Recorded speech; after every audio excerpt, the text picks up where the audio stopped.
Good morning everyone. इस video में हम लोग आज पढ़ेंगे मल्टी स्टेज कॉम्प्रेशन। इससे पहले जो है हम लोग सिंगल स्टेज कॉम्प्रेशन पढ़ चुके थे। बेसिकली जो हम लोग यूनिट पढ़ रहे हैं वो रेसिप्रोकेटिंग एयर कॉम्प्रेशर का सिंगल स्टेज कॉम्प्रेशन हम लोग पढ़ चुके हैं। अब जो है हम लोग पढ़ेंगे मल्टी स्टेज कॉम्प्रेशन क्या होता है और क्यों हमारे लिए ये नेसेसरी होती है।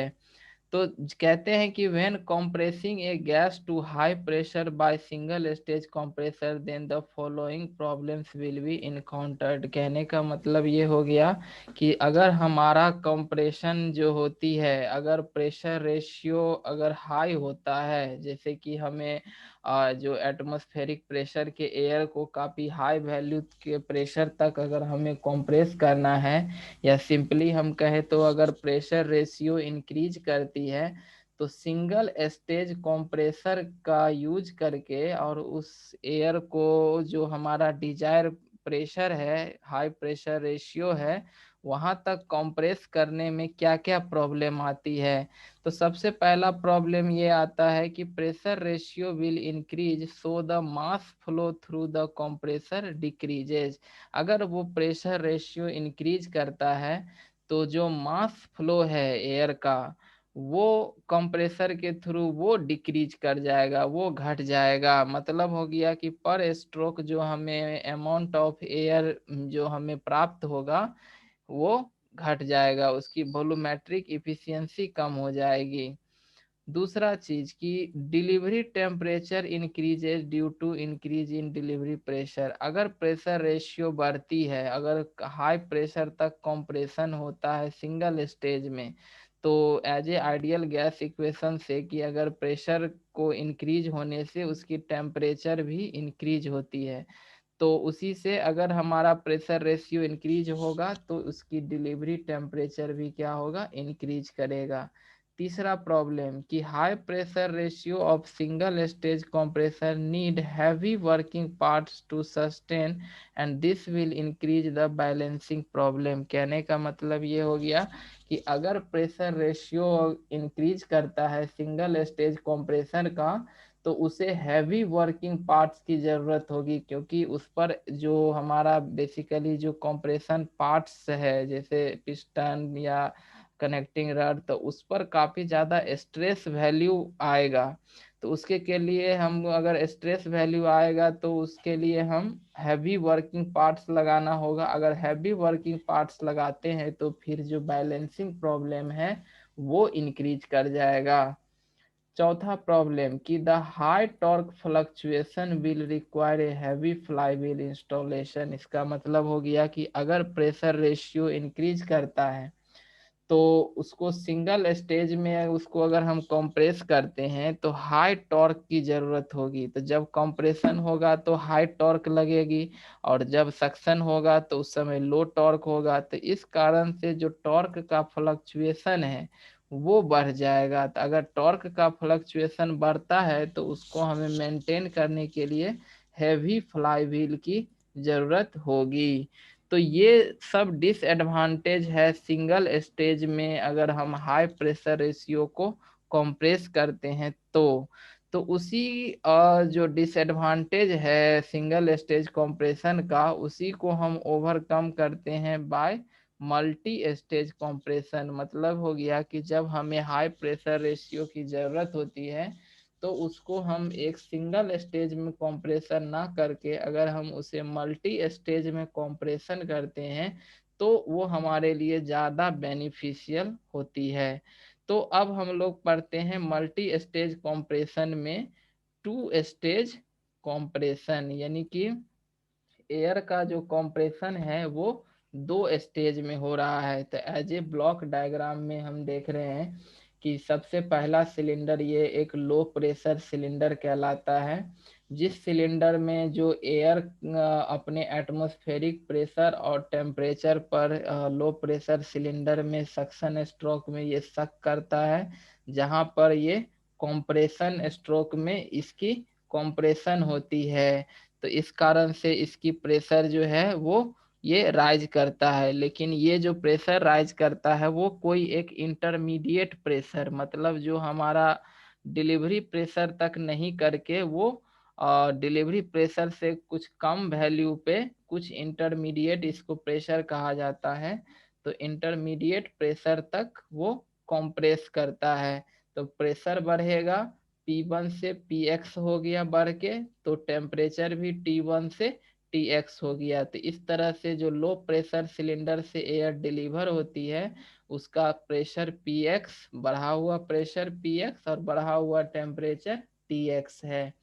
इसके बाद ये इसी कंडीशन पर आता है कहाँ पे, इंटरकूलर में। तो इंटरकूलर एक ऐसा डिवाइस होता है जो जिसमें अगर एयर पास करती है तो उसकी प्रेशर तो कांस्टेंट रहता है, बट यहाँ पर टेम्परेचर जो है वो रिड्यूस होता है। मतलब हो गया कि इंटरकूलर में एयर जो है वो ठंडा होता है। तो इस तरह से जब एयर को हम इंटरकूलर से पास करवाते हैं और जब ये इंटरकूलर से आउट होता है तो प्रेशर इसका Px पहले भी था और आउट होने के बाद भी प्रेशर इसकी Px ही है। मतलब प्रेशर जो है इंटरकूलर में कांस्टेंट होती है, जबकि टेम्परेचर जो है Tx से Ty हो गया, और ये Ty जो है वो लेस देन Tx हो गया, है ना। तो यही कूल इंटरकूलर परफेक्ट इंटरकूलर कहलाता है कि अगर ये इंटरकूलर इसकी टेम्परेचर को Tx से रिड्यूस करके वापस T1 पे ला दे, है ना।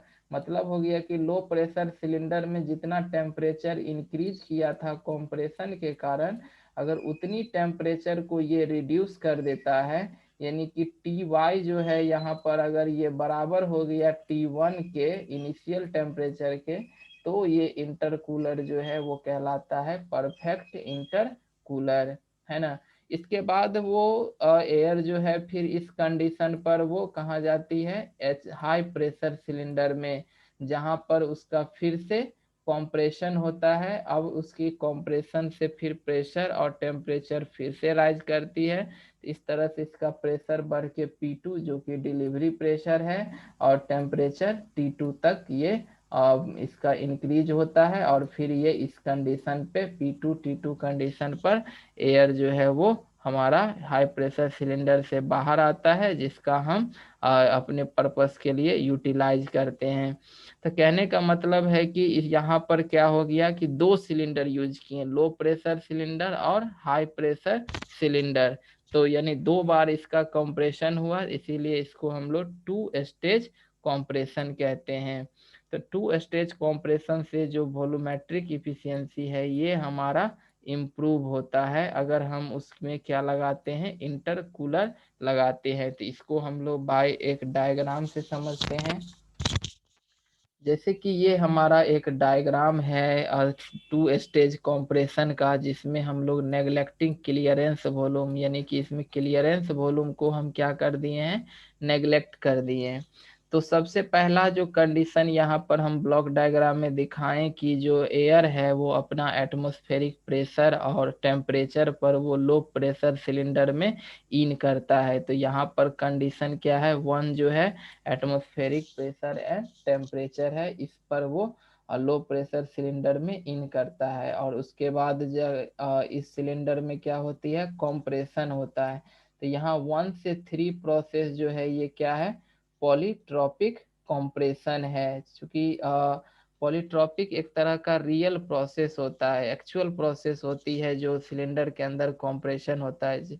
क्योंकि आइडियाबैटिक भी प्योर पॉसिबल नहीं होता है, और प्योर जो है आइसोथर्मल भी रियलिटी में प्रैक्टिकली पॉसिबल नहीं होता है ना। तो इसीलिए हम एज्यूम करते हैं कि ये कंप्रेशन जो है क्या हो रहा है, पॉलीट्रॉपिक कंप्रेशन हो रहा है। तो 1 से 3 क्या हुआ, लो प्रेशर सिलेंडर में वो कंप्रेशन हुआ, पॉलीट्रॉपिक कंप्रेशन। इसके बाद ये 3 कंडीशन, यहाँ पर 2 केस आता है। एक केस ये आता है कि हम 2 स्टेज कंप्रेशन जो है, 2 स्टेज कंप्रेशन, उसमें इंटरकूलिंग यूज कर रहे हैं, और दूसरा कि हम उसमें बिना इंटरकूलिंग का कंप्रेशन कर रहे हैं।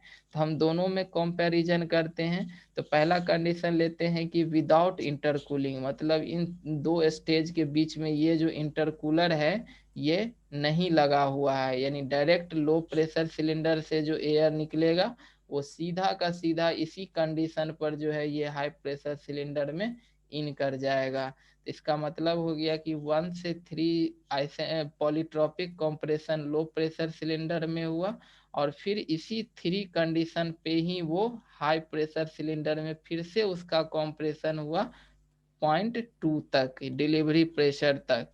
तो इस तरह से ये 1 1 3 2 ये जो हमारा कंप्रेशन प्रोसेस है ये लाइन दिखा रहा है विदाउट इंटर कूलिंग का। लेकिन अगर हम लोग इंटरकूलिंग यूज करते हैं, यानी इस बीच में लो प्रेशर सिलेंडर और हाई प्रेशर सिलेंडर के बीच इंटरकूलर लगाते हैं, तो क्या होगा? तो पहला कंडीशन तो वही रहेगा कि ये एटमॉस्फेरिक प्रेशर और टेम्परेचर पर सिलेंडर में लो प्रेशर सिलेंडर में इन किया, जहां पर उसकी कंप्रेशन पॉलीट्रॉपिक हुई 1 से 3 तक। इसके बाद वो इंटरकूलर में गया। अगर हमारा इंटरकूलर परफेक्ट है तो ये जो लाइंस है 1 से 4, ये लाइंस ये बेसिकली आइसोथर्मल लाइंस है 1 से 4। आइसोथर्मल प्रोसेस कहते हैं जिसमें टेम्परेचर कांस्टेंट होती है, मतलब जितना T1 है उतना ही T4 है। तो अब यहाँ से जो लो प्रेशर सिलेंडर से आउट हुआ एयर, उसकी कंडीशन यहाँ पर प्रेशर P3 और T3 है। इसके बाद ये इंटरकूलर में जाता है, जहाँ पर अगर परफेक्ट इंटरकूलर है तो इसकी टेम्परेचर T3 से घट के वो वापस T4 तक आता है, और ये T4 जो है ये किसके बराबर है? T1 के बराबर है। तो इंटरकूलर से जब आउट होता है एयर तो उसकी प्रेशर तो यही है, कांस्टेंट ही है, Px P4 P3 तीनों एक ही लाइन पे है, तीनों बराबर है। लेकिन टेम्परेचर जो है उसकी T3 से T4 हो गया है ना। और फिर ये 4 कंडीशन पर, यानी कि Px प्रेशर और T4 टेम्परेचर, इस कंडीशन पर वो फिर हाई प्रेशर सिलेंडर में इन करता है, जहां पर उसकी फर्दर पॉलीट्रॉपिक कंप्रेशन होता है 4 से 5। यहाँ से ये जो 4 से 5 लाइंस जो है ये बेसिकली डिनोट कर रहा है कि polytropic compression in high pressure cylinder. तो 4 से 5 ये पॉलीट्रॉपिक कंप्रेशन हुआ। तो इस तरह से हम क्या देख रहे हैं कि जब हम इंटरकूलिंग नहीं लगाए थे इंटरकूलर, तो यहाँ पर कंप्रेशन 1 3 2 यहाँ तक ये लाइन आया था। और जब हम इंटरकूलर लगाए तो ये प्रोसेस 1 से 3, 3 से फिर 4 और फिर 4 से 5। तो इस तरह से ये जो हैचिंग एरिया है, जो हैच किया हुआ ये एरिया है, ये हमारा जब इंटरकूलर यूज किए तो इतना एरिया का क्या हो गया, हमें सेविंग हो गया। और हम जानते हैं कि प्रेशर और वॉल्यूम का के बीच का जो डायग्राम होता है, इसमें अगर एरिया हम निकालें तो बेसिकली ये वर्क इनपुट का हमें वैल्यू देता है। तो इतना एरिया का अगर सेव हुआ हैचिंग एरिया का, तो इसका मतलब इतना वर्क डन, जो वर्क इनपुट है वो सेविंग हुआ है। कब? जब इंटरकूलर हम लगाए हैं तब, है ना। इसके बाद फिर ये अब जो P2 प्रेशर है उस पर वो डिलीवर हो गया। इस तरह से हमें हाई प्रेशर पर एयर डिलीवर हो गया। तो अब यहाँ पर हम वर्क का कैलकुलेशन करते हैं। तो यहाँ पर दिया भी हुआ है, लिखा भी हुआ है 1 3 2 polytropic compression without intercooling, 1 3 4 5 polytropic compression with intercooling, और 1 4 6 ये आइसोथर्मल कॉम्प्रेशन। यहाँ से 1 4 6 ये हो गया आइसोथर्मल कॉम्प्रेशन, जिसको हम एज ए आइडियल केस के लिए हम एज्यूम करते हैं, क्योंकि आइसोथर्मल कॉम्प्रेशन जो है रियल में पॉसिबल नहीं है। तो इसको हम एक आइडियल प्रोसेस के रूप में एज्यूम करते हैं। तो अब हम यहाँ से आते हैं इसमें वर्क डन। अब हम लोग कैलकुलेट करते हैं कि वर्क डन कितना होगा जब हम इंटरकूलिंग लगाएंगे तब और नहीं लगाएंगे तब। तो पहला चीज है विदाउट इंटरकूलिंग। तो विदाउट इंटरकूलिंग में जो कंप्रेशन प्रोसेस है वो 1 से 3 है, और फिर 3 से ये 2 है ना। तो इसका इक्वेशन यहाँ से यहाँ तक 1 से 3 वर्क डन होगा और +3 से 2 वर्क डन होगा। तो यहाँ पर Wx का जो वैल्यू आ जाएगा वो n/n-1 P1V1, और 1 से 3 हुआ है चूंकि लो प्रेशर सिलेंडर में, तो P3/P1 के पावर n-1/n-1। ठीक है। फिर प्लस में यहाँ 3 से फिर 2 हाई प्रेशर सिलेंडर में, तो यहाँ पर फिर आ जाएगा plus n/n-1 P3V3 into P2/P3 के पावर n-1/n-1, है ना। इसमें जो 1 3 9 10 है, 1 3 यहाँ 9 10, इसको लो प्रेशर साइकिल कहते हैं, जबकि 3 2 7 8 ये हाई प्रेशर साइकिल हुआ, है ना। तो विदाउट इंटरकूलिंग हम जो वर्क इनपुट है वो हमारा ये वैल्यू है। अब जब हम लोग इंटरकूलिंग लगाएंगे, वो भी कैसा, तो परफेक्ट। तो परफेक्ट लगाएंगे तो जो लो प्रेशर साइकिल है वो तो सेम ही रह जाएगा, 1 3 9 8, यहाँ से ये 1 3 9 और 10, ये जो है लो प्रेशर साइकिल हुआ। जबकि हाई प्रेशर साइकिल अब यहाँ से स्टार्ट होगा, 4 5 7 8, ये हो गया हाई प्रेशर साइकिल। इसमें जो है इंटरकूलिंग लगाए तो इतना एरिया जो है वो कम हो गया, है ना।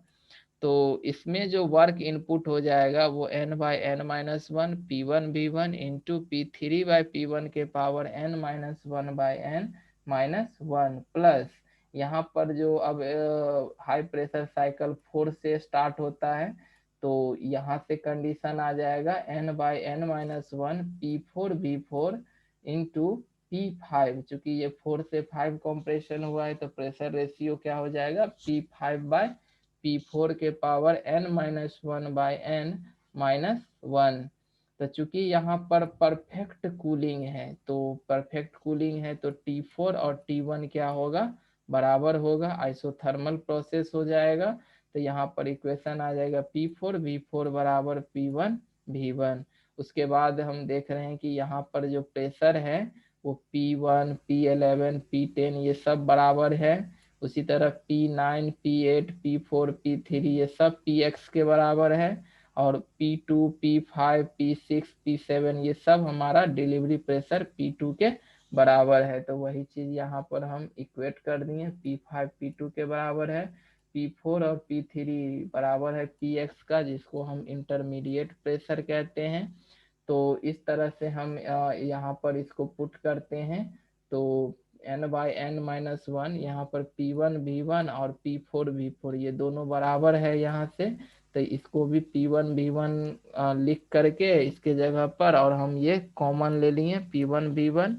अब यहाँ बच जाएगा P3 को हम Px इंटरमीडिएट प्रेशर कहते हैं, तो Px/P1 के पावर n-1/n, अब प्लस यहाँ पर P5 जो है वो P2 के बराबर है, और P4 जो है वो Px के बराबर है।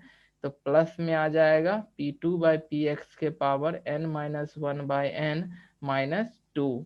तो ये हमारा आया वर्क इनपुट की का फॉर्मूला, जब हम लोग इंटरकूलिंग, परफेक्ट इंटरकूलिंग यूज करते हैं।